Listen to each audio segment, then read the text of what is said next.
Ya. Mari kita buka Alkitab kita, Roma 15 ayat 13. Semoga Allah sumber pengharapan memenuhi kamu dengan segala sukacita dan damai sejahtera dalam iman kamu, supaya oleh kekuatan Roh Kudus kamu berlimpah-limpah dalam pengharapan. Amin. Untuk firman Tuhan. Sidang jemaat yang dikasihi oleh Tuhan Yesus Kristus,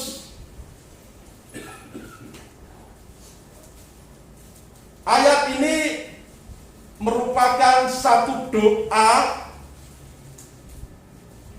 yang disampaikan oleh Rasul Paulus untuk seluruh umat Tuhan yang ada.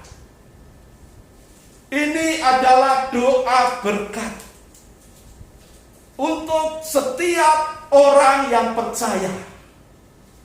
Saudara dan saya hari ini percaya Tuhan Yesus, maka firman ini untuk kita semua pada saat ini.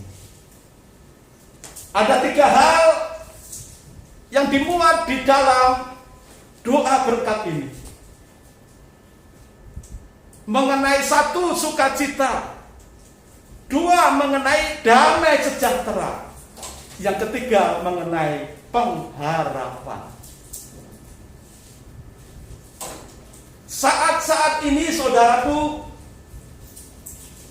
sukacita, damai sejahtera, dan pengharapan merupakan sesuatu yang sulit untuk dipertahankan. Karena hari-hari ini banyak orang yang kehilangan sukacita, kehilangan damai sejahtera, kehilangan pengharapan.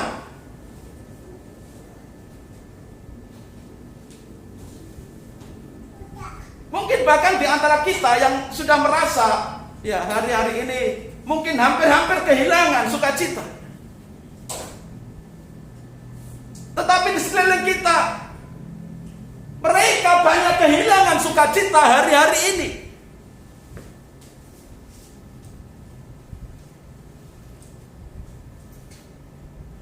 Banyak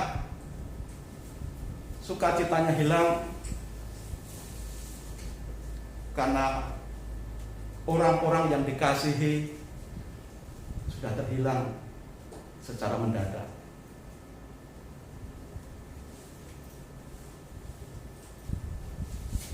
Sukacitanya hilang, ditelan oleh kesedihan. Orang-orang yang dikasihi meninggal. Sukacita hilang karena banyak sumber penghasilan berkurang. Banyak yang kehilangan sukacita karena pekerjaan hilang. Banyak yang kehilangan sukacita karena kehilangan usaha yang dirintis sekian lama. Banyak yang kehilangan harta karena sekian tahun, sekian bulan tidak kerja, tidak usaha, semua macet. Tapi ada juga yang kehilangan damai sejahtera hari-hari ini, saudara. Kalau ada orang nelpon, kadang-kadang kita takut ngangkat. Kalau ada orang ketuk rumah, kita takut membukakan pintu. Jangankan buka pintu, ngintip saja tidak berani. Nanti mungkin ada yang sempat-sempatnya nulis, orangnya tidak ada lagi pergi. Kenapa saudara? Tidak ada uang untuk bayar bulanan. Hatinya diliputi was-was, khawatir, tidak ada damai. Hatinya diliputi takut, damai sejahteranya diambil oleh keadaan. Takut terpapar COVID, takut untuk bekerja, takut untuk membuka usaha. Ya, kalau nanti usahanya bisa jalan, yang sudah jalan dan modal besar aja udah habis kok hari ini tutup. Apalagi sekarang saya modal pas-pasan, bagaimana mungkin bisa memulai usaha dalam situasi seperti ini? Ada ketakutan untuk mengembangkan usaha. Dan juga ada yang takut untuk datang beribadah.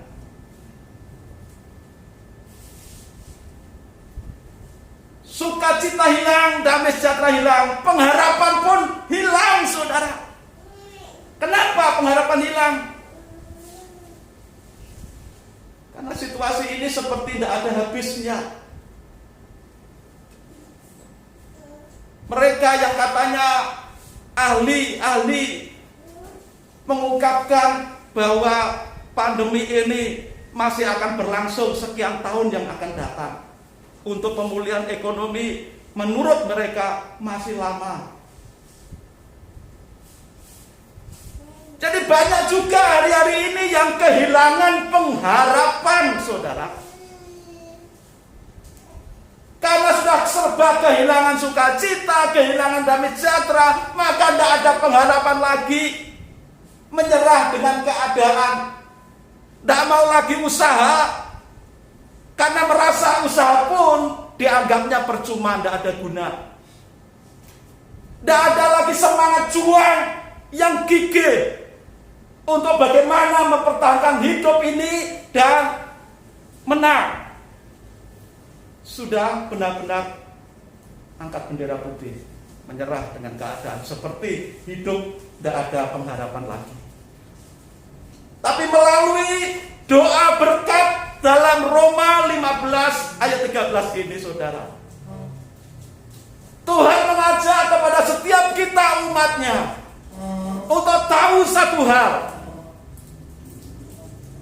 bahwa Allah adalah sumber pengharapan, bahwa Allah yang kita sembah adalah sumber sukacita, bahwa Allah yang kita sembah adalah sumber damai sejahtera.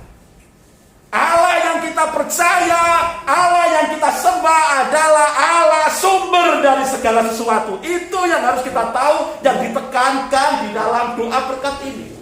Untuk kita setiap umatnya benar-benar pegang teguh ini dan benar-benar mengandalkan Tuhan.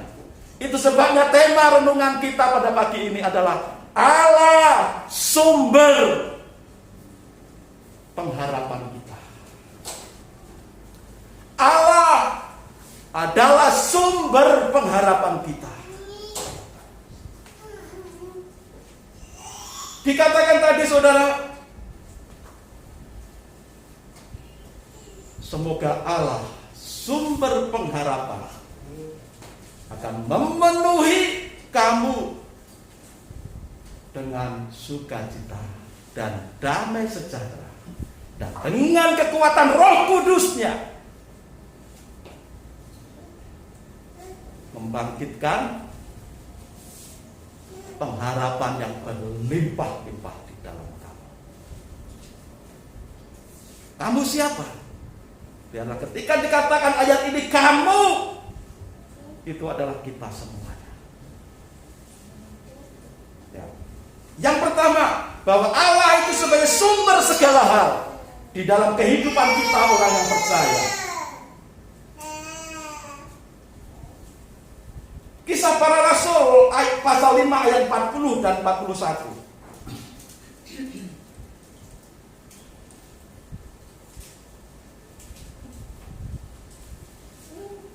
Kisah Rasul 5 ayat 40 sampai 41. Mereka memanggil rasul-rasul itu lalu menyesah mereka dan melarang mereka mengajar dalam nama Yesus. Sesudah itu mereka dilepaskan. Ayat 41 bagian awal, perhatikan. Rasul-rasul itu meninggalkan sidang mahkamah agama dengan gembira. Gembira itu adalah sukacita. Karena mereka telah dianggap layak menderita penghinaan oleh karena nama Yesus. Para rasul sedang menghadapi bahaya besar. Sudah ditangkap, sudah dihadapkan ke persidangan, mereka dianiaya, mereka disesah, mereka diancam, supaya tidak lagi memberitakan bahwa Yesuslah juru selamat. Tetapi para rasul tetap teguh dalam iman. Sehingga para rasul itu dikatakan disesah. Disesah itu diseksa, dihajar, supaya kapok, itu maksudnya. Supaya tidak lagi memberitakan nama Yesus sebagai juru selamat dunia. Maka para rasul itu diseksa. Tapi seksaan, penderitaan bagi para rasul itu bukan menghasilkan atau membuat para rasul takut, membuat para rasul sedih, membuat para rasul hilang damai, membuat para rasul tidak ada harapan lagi untuk hidup. Tetapi sebaliknya, saat mereka mengalami siksaan, penderitaan, ancaman, justru ayat 41 mengatakan mereka pulang kembali dengan gembira, dengan bersukacita. Dalam ancaman, dalam siksaan, masih bisa bersukacita.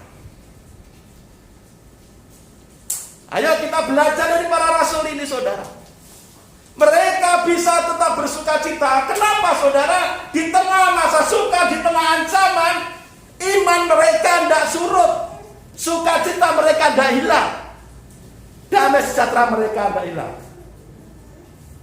Karena mereka memiliki iman kepada Yesus sebagai satu-satunya sumber yang bisa diandalkan dalam segala hal, sumber yang bisa dipercaya. Itulah Allah. Allah kita yang kita sembah dalam nama Tuhan Yesus Kristus.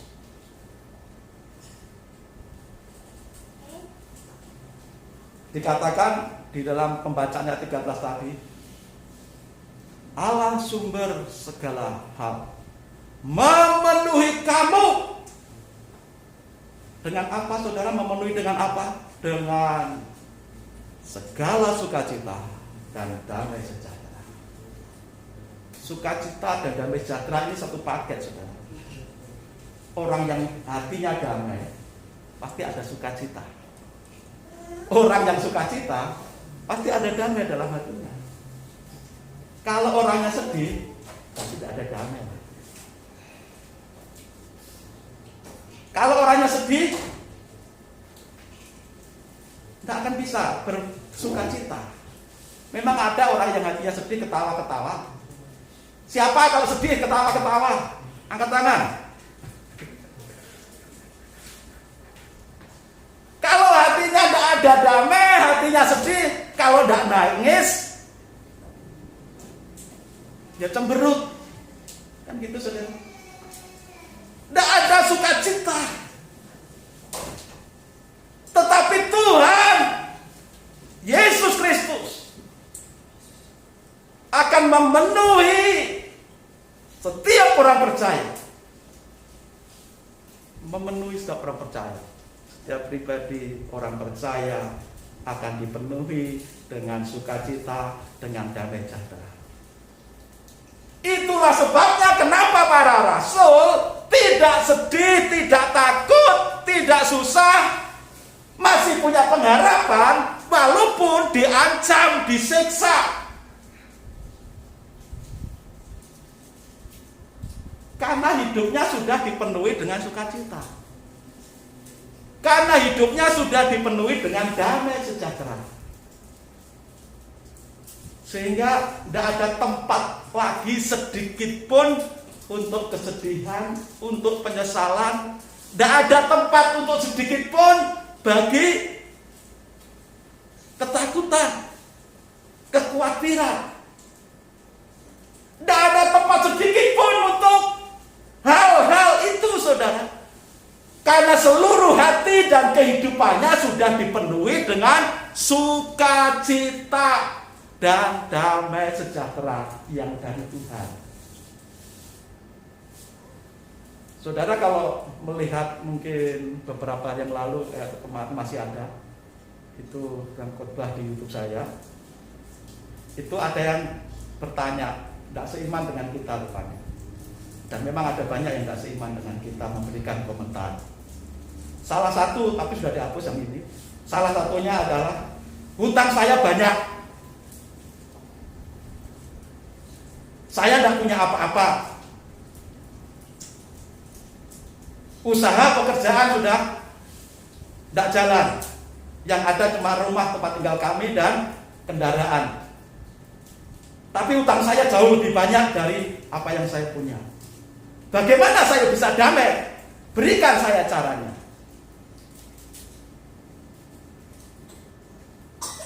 Tapi tidak lama itu dihapus, belum sempat jawab sudah. Bagaimana kalau kita ditanya seperti itu? Atau bahkan kita sendiri sedang mengalami hal seperti itu, saudara. Utang banyak, sementara setiap bulan kita ditagih. Ditagihnya bisa datang ke rumah, bisa via telepon. Kadang dengan nada-nada yang tidak enak didengar telinga.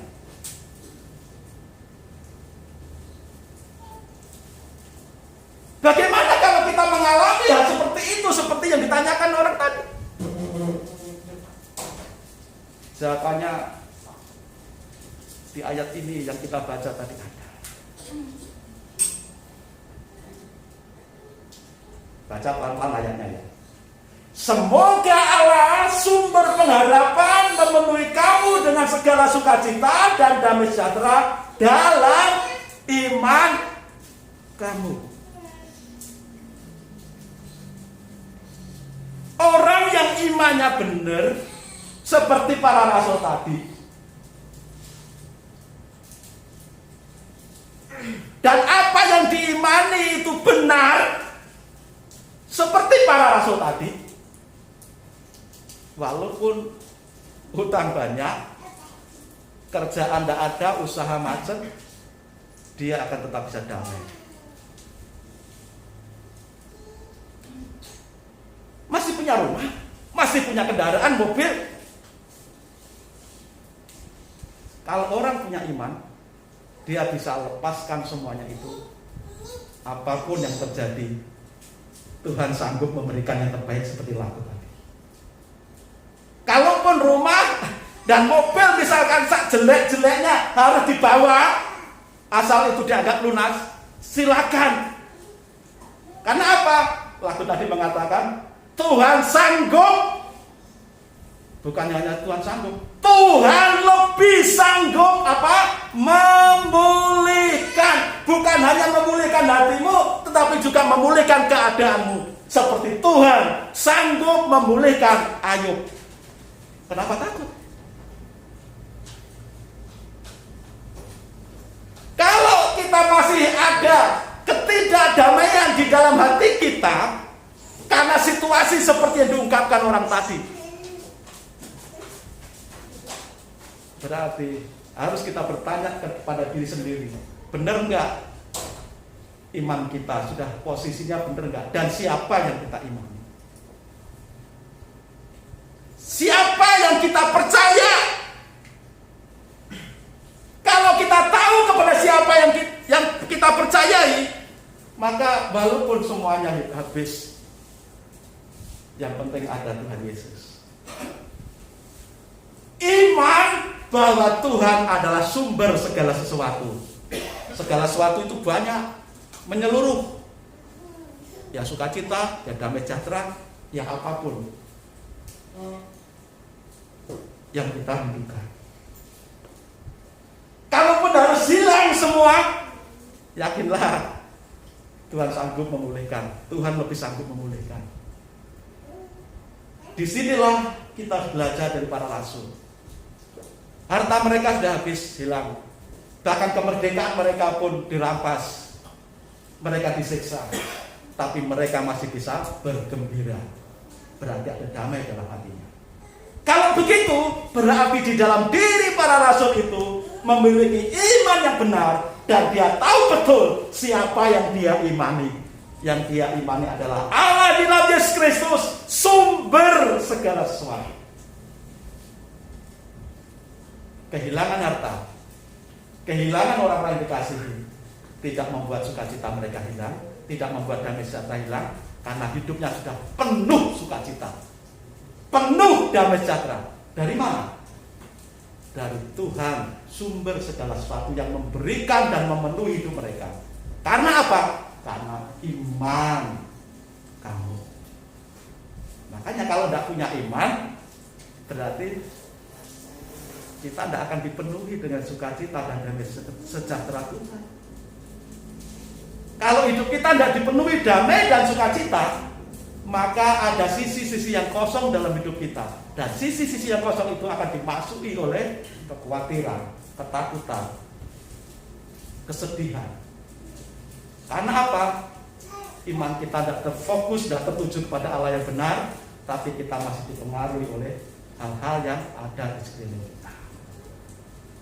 Materi, kebajikan, dan sebagainya. Sidang jemaat yang dikasihi oleh Tuhan Yesus Kristus, kita baca lagi 2 Korintus 8 ayat 1. 2 Korintus 8 ayat 1. Saudara-saudara, kami hendak memberitahukan kepada kamu tentang kasih karunia yang dianugerahkan kepada jemaat-jemaat di Makedonia. Ayat 2. Selagi dicobai dengan berat dalam berbagai penderitaan, sukacita mereka meluap.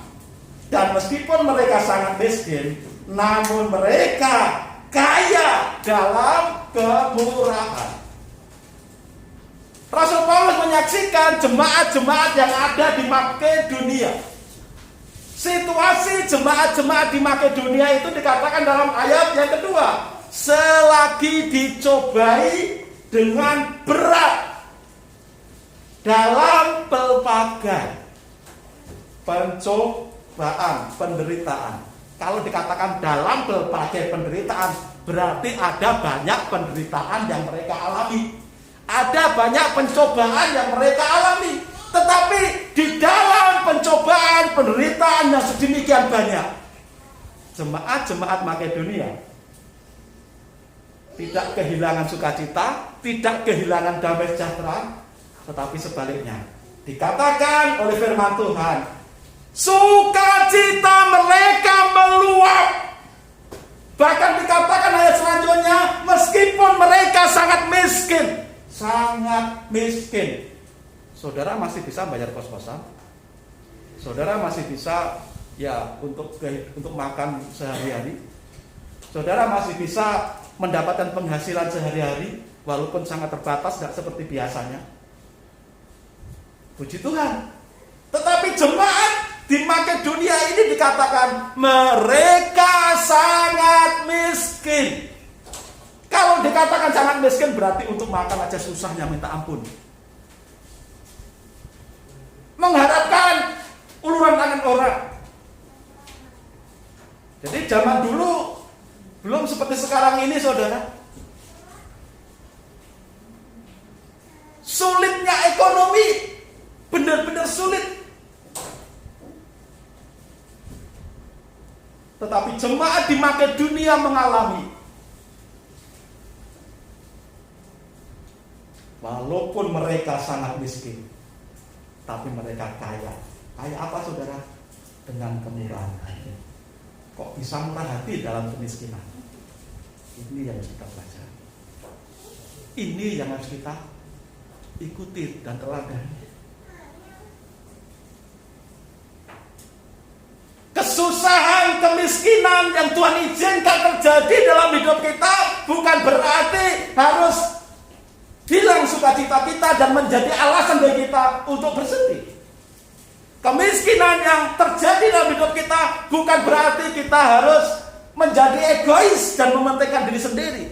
Tetapi jemaat di Makedonia dalam berbagai pencobaan, banyak kesusahan, banyak kesukaran, bahkan dalam keadaan sangat miskin, masih bisa sangat sukacita dan bermurah hati, kaya dengan murah hati.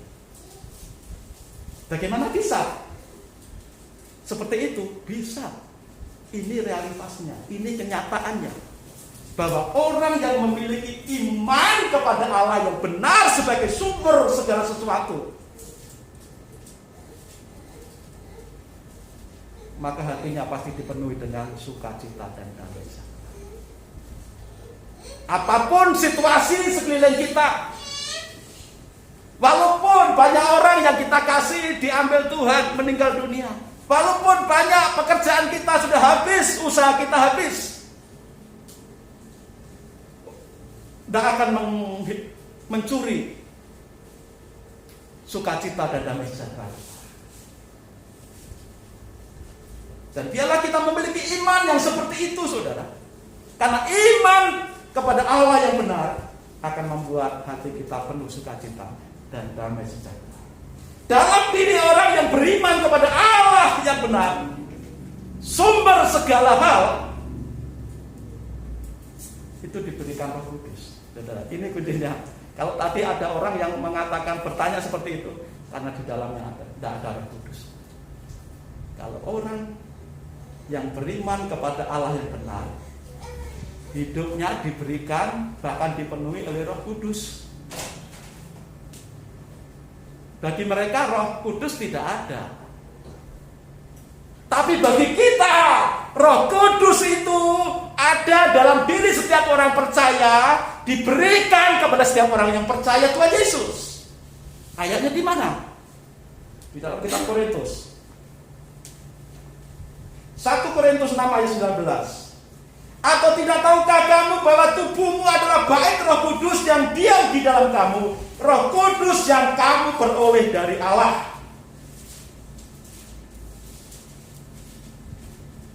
Tubuh orang beriman itu adalah rumahnya Roh Allah. Karena Roh Allah tinggal di dalam diri kita. Tuhan memberikan Roh-Nya di dalam hidup kita yang percaya, yang beriman kepadanya. Kalau Allah itu hadir dalam hidupmu, kalau Roh Allah, Roh Kudus itu hadir dalam hidup orang percaya, ada sedih enggak? Ada ketakutan enggak?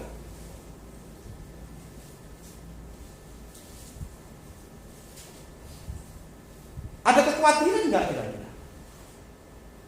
Roh Kudus dalam diri kita akan membangkitkan dalam diri kita sukacita, damai sejahtera. Buah roh, 9 buah roh akan memenuhi kehidupan saudara. Kalau Roh Allah tidak ada dalam hidup seseorang, maka pasti saja orang itu gampang khawatir, gampang takut. Tetapi kalau Roh Kudus ada dalam diri kita, situasi boleh berubah dengan cepat, tetapi kita tetap punya damai dan sukacita. Kita tetap punya kemurahan hati seperti jemaat di Makedonia. Kita tetap bisa sangat bersukacita seperti para rasul dan jemaat di Makedonia. Kalau jemaat di Makedonia bisa bersukacita, bisa memiliki hati yang penuh dengan kemurahan, tentu saudara juga jemaat Tuhan. Saudara juga percaya Tuhan Yesus, sama seperti jemaat di Makedonia percaya kepada Tuhan Yesus, sumber segala sesuatu yang bisa kita andalkan. Tuhan kita itu penolong yang handal, bisa kita andalkan. Ya. Oleh kekuatan Roh Kudus yang diberikan Tuhan dalam diri kita, sebagai orang yang percaya kepada Tuhan Yesus, maka orang beriman akan berlimpah-limpah apa saudara? Pengharapan. Kalau harapannya berlimpah-limpah, saudara, ada nggak kesempatan bagi si putus asa untuk masuk dalam hidup kita? Hidupnya berlimpah-limpah dengan pengharapan. Walaupun diterpa kehilangan orang yang kita kasih, masih punya harapan, masih punya semangat. Walaupun kehilangan pekerjaan, itu juga bukan alasan untuk putus asa. Kehilangan pekerjaan Orang yang beriman memiliki pengharapan yang berlimpah-limpah di dalam Tuhan. Bahwa Tuhan sanggup memulihkan, bahwa Tuhan sanggup menolong. Memangnya ada orang yang kerja seumur hidup itu saja pekerjaannya. Dari kecil lahir sampai mati itu aja pekerjaannya.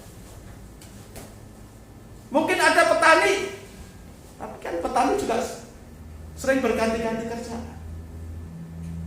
Tidak melulu bertani. Tapi kalaupun ada seperti itu, mereka kehilangan ladangnya, sawahnya. Orang yang percaya kepada Yesus akan tetap berlimpah-limpah dengan pengharapan, sehingga tidak ada tempat sedikit pun untuk si putus asa masuk ke dalamnya. Ini penting peranan Roh Kudus dalam diri setiap orang percaya. Makanya Tuhan Yesus ketika naik ke surga mencurahkan Roh Kudusnya. Untuk apa? Menyertai orang percaya, untuk menghibur, memimpin, membimbing setiap orang beriman menghadapi situasi apapun yang menghalangi dalam kehidupan beriman. Maka sangat dibutuhkan kehadiran Roh Kudus.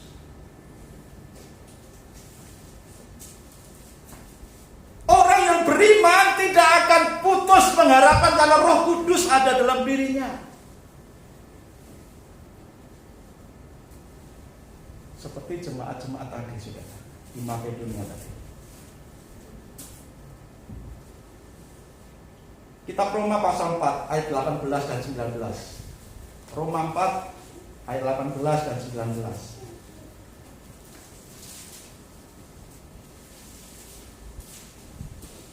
Sebab sekalipun tidak ada dasar untuk berharap, namun Abraham berharap juga dan percaya bahwa ia akan menjadi bapa banyak bangsa menurut yang telah difirmankan demikian, banyaknya nanti keturunanmu. Ayat 19, imannya tidak menjadi lemah walaupun ia mengetahui bahwa tubuhnya sudah sangat lemah karena usianya telah kira-kira 100 tahun dan bahwa rahim Sarah telah tertutup. Pengharapan Abraham tidak pupus. Pengharapan Abraham tetap menyala-nyala kepada Allah yang hidup, sumber segala sesuatu. Walaupun kenyataannya Abraham umurnya sudah 100 tahun. Orang 100 tahun ini seperti apa kira-kira? Adakah di sini yang umurnya 100 tahun? Paling sepuh. Siapa di paling sepuh? Mbah Surdi. Nah, paling sepuh. Itu pun baru 6 sekian, hampir 70. Bana, oh Bana ya. Bana berapa Bana? 75. 75 kurang 25 tahun lagi 100 tahunnya. Mbah kurang 25 tahun lagi Mbah 100-nya. Abraham umurnya 100, Bana 75. Sudah ya paling sepuh di sini. Lucu enggak kalau umur 100 tahun dan istrinya kira-kira 90 tahun mengharapkan punya anak? Lucu gak kira-kira saudara? Lucu, pasti banyak diketawain orang.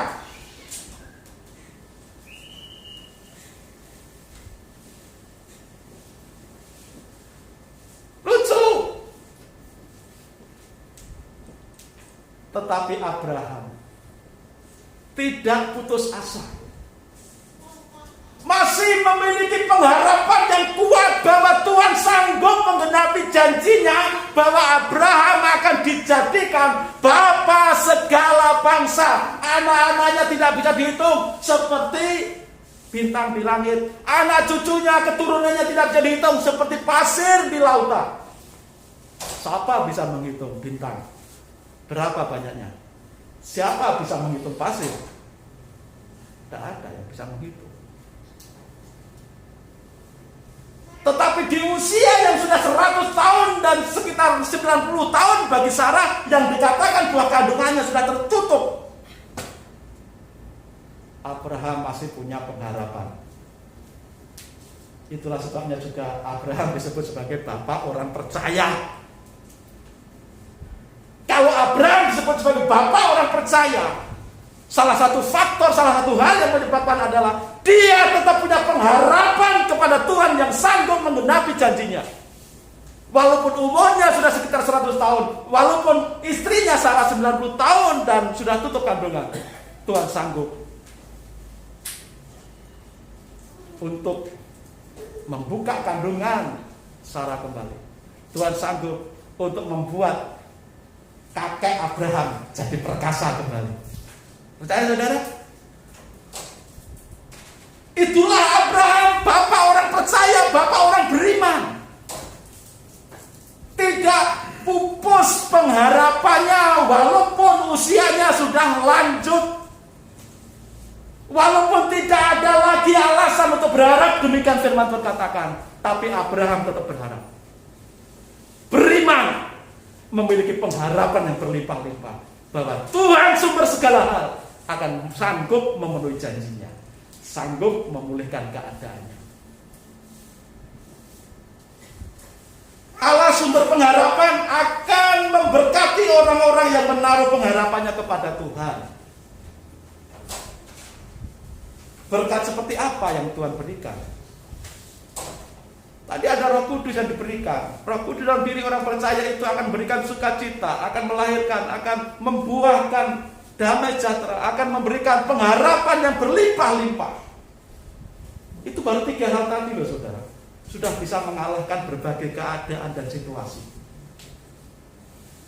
Belum dilimpahkan yang lain-lain. Baru 3 hal saja sudah bisa mengalahkan banyak hal. Situasi yang terburuk sekalipun, hanya dengan sukacita, hanya dengan damai sejahtera, hanya dengan pengharapan yang dicurahkan dalam hati orang beriman. Saudara dan saya adalah orang beriman. Beriman kepada siapa? Tuhan Yesus, sumber segala hal. Maka dalam kitab Yeremia 17 ayat 7 sampai 8, diberkatilah orang yang mengandalkan Tuhan, yang menaruh harapannya pada Tuhan. Orang yang mengandalkan Tuhan, orang yang menaruh harapannya pada Tuhan, dikatakan apa saudara? Diberkatilah.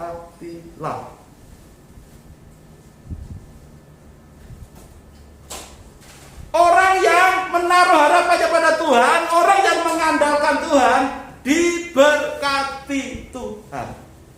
Dengan berkat apa? Ini ada satu.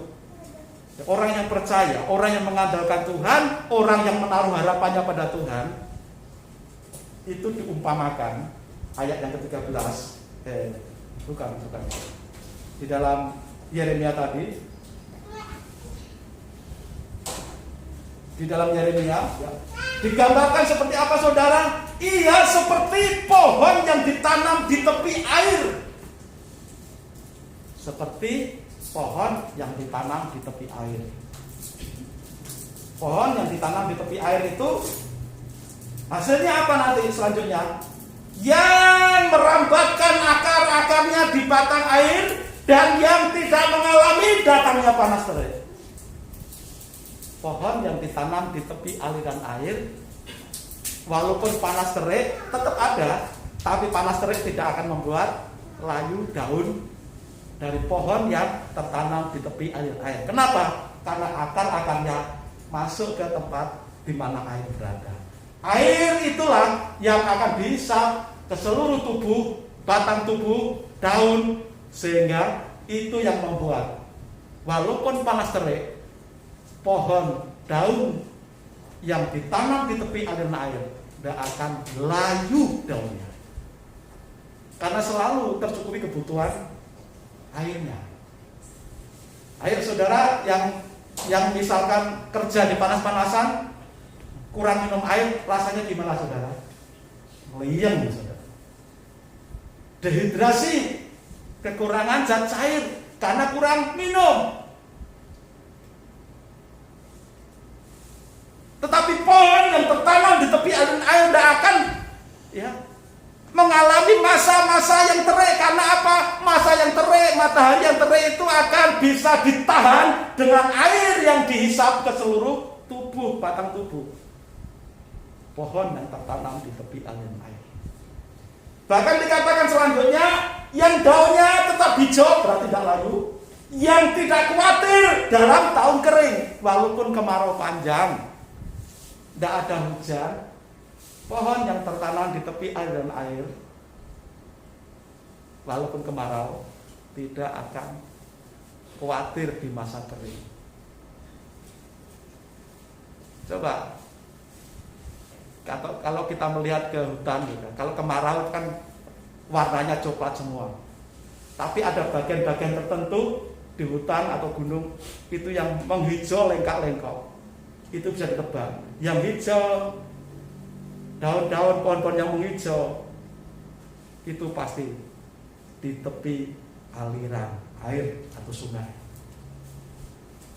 Walaupun sungainya kadang-kadang sudah kering, tetapi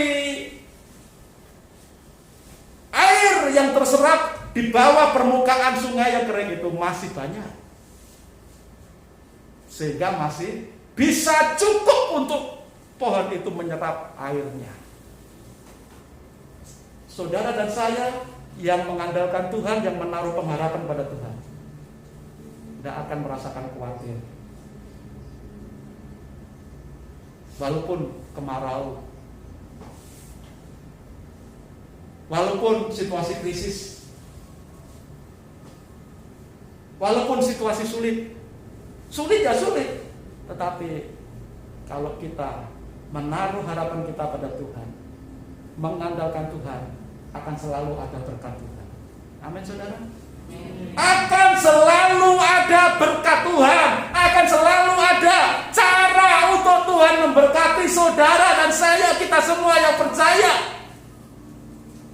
Akan selalu ada cara Tuhan. Tuhan tidak kekurangan cara untuk memberkati saudara dan saya. Sehingga masa kering, masa kemarau tidak membuat pohon yang ditanam di tepi aliran air ini khawatir. Saudara dan saya tidak akan pernah mengalami kekhawatiran kalau saudara menaruh pengharapan kepada Tuhan dan selalu mengandalkan Tuhan. Karena Tuhan itu bisa kita andalkan. Dan yang tidak berhenti menghasilkan buah. Seperti siapa? Jemaat di Makedonia tadi.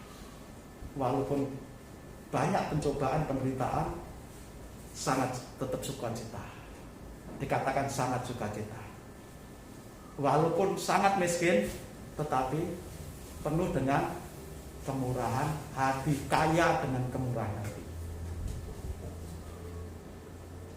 Saudara dan saya mari mengandalkan Tuhan dan menaruh pengharapan kepada Tuhan. Supaya apa? Walaupun situasi krisis sulit, tetap bisa berbuah kebaikan yang kita lakukan kepada orang lain. Situasi sulit seringkali membuat orang hanya mementingkan diri sendiri, egois. Tapi bagi anak Tuhan, situasi kemarau, situasi sulit, krisis akan membuat semakin terlihat buah kehidupannya yang penuh dengan Roh Kudus, kaya dengan kebaikan hati, kaya dengan kemurahan. Orang yang mengharapkan Tuhan sebagai sumber segala hal memang bisa berduka, ya, karena kehilangan ya manusiawi, ya, kehilangan orang yang kita cintai bisa berduka. Tapi duka cita yang dialami orang yang punya pengharapan kepada Tuhan tidak seperti orang yang tidak terima. Dalam 1 Tesalonika 4 ayat 13 dan 14, di sana dikatakan 1 Tesalonika 4 ayat 13 dan 14. Selanjutnya kami tidak mau saudara-saudara bahwa kamu tidak mengetahui tentang mereka yang meninggal, supaya kamu jangan berduka cita seperti orang-orang lain yang tidak mempunyai pengharapan. Karena jikalau kita percaya bahwa Yesus telah mati dan telah bangkit, maka kita percaya juga bahwa mereka yang telah meninggal dalam Yesus akan dikumpulkan Allah bersama-sama dengan Dia, dengan Yesus. Inilah pengharapan kita. Walaupun kita kehilangan orang kita kasih, ya sedih, tapi sedihnya tidak akan berlarut-larut. tidak akan berkepanjangan karena kita tahu orang yang kita kasih itu meninggal dalam iman, dan kita tahu orang yang meninggal dalam Tuhan akan bersama-sama dengan Yesus di surga. Kita punya Tuhan yang bisa kita percayai, maka kalaupun memang kita ditinggal orang kita kasih, kita sedihnya tidak akan berlarut-larut.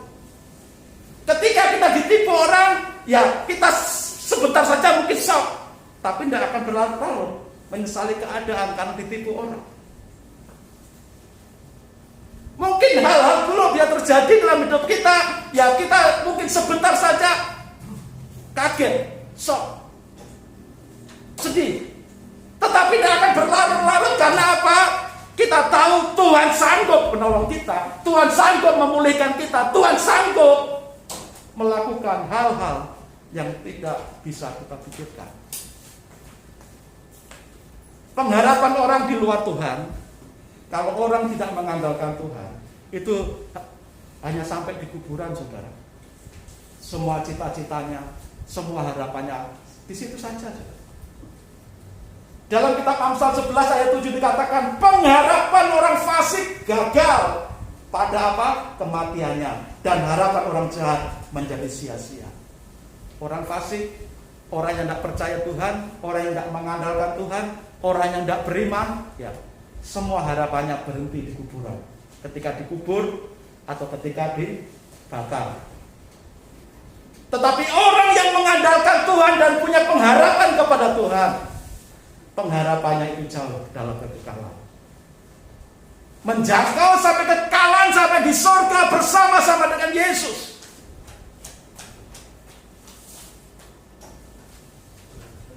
Pengharapannya jauh melampaui.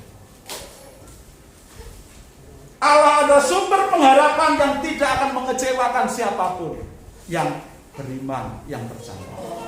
Itu sebabnya dalam kitab Roma ayat terakhir, saudara, Roma ayat 5, pasal 5 ayat 5, Roma 5 ayat 5. Dan pengharapan tidak mengecewakan, karena kasih Allah telah dicurahkan di dalam hati kita oleh Roh Kudus yang telah dikaruniakan kepada kita. Pengharapan di dalam Tuhan Yesus itu tidak akan mengecewakan. Kalau saudara punya pengharapan dalam Tuhan Yesus, yakinlah Tuhan tidak akan pernah mengecewakan. Karena Tuhan selalu membuat yang terbaik bagi hidupmu. Kalaupun kadang-kadang situasi sepertinya buruk, sepertinya tidak bagus, yakinlah Tuhan sedang merenda sesuatu yang terbaik untuk kita. Karena kasih Allah telah dicurahkan dalam hati kita oleh Roh Kudus yang telah dikaruniakan kepada kita. Ayat 6, Roma 5 tadi. Karena waktu kita masih lemah, Kristus telah mati untuk kita, orang-orang yang durhaka, pada waktu yang ditentukan oleh Allah.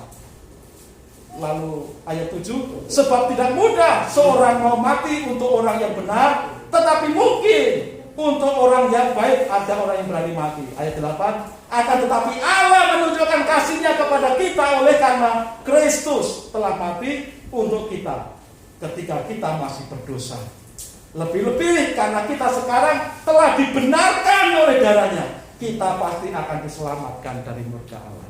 Ini pengharapan kita, saudara. Pengharapan kepada Yesus tidak akan pernah mengecewakan. Karena kasih Tuhan sudah dicurahkan dalam hati dan kehidupan kita melalui Roh Kudus. Bahwa saat kita masih lemah, berdosa, Tuhan sudah mati bagi saudara dan saya, supaya saudara dan saya diampuni, diselamatkan, dan dipulihkan dari semua situasi dan keadaan. Tuhan Yesus memberkati kita semua. Kiranya kita menjadi orang yang mengalami aliran-aliran berkat Tuhan. Seperti doa berkat tadi, semoga Allah sumber segala pengharapan akan memenuhi kamu dengan sukacita dan damai sejahtera oleh karena iman kamu, dan Roh Kudus akan membangkitkan dalam dirimu, ya, berlimpah-limpah pengharapan. Amin. Tuhan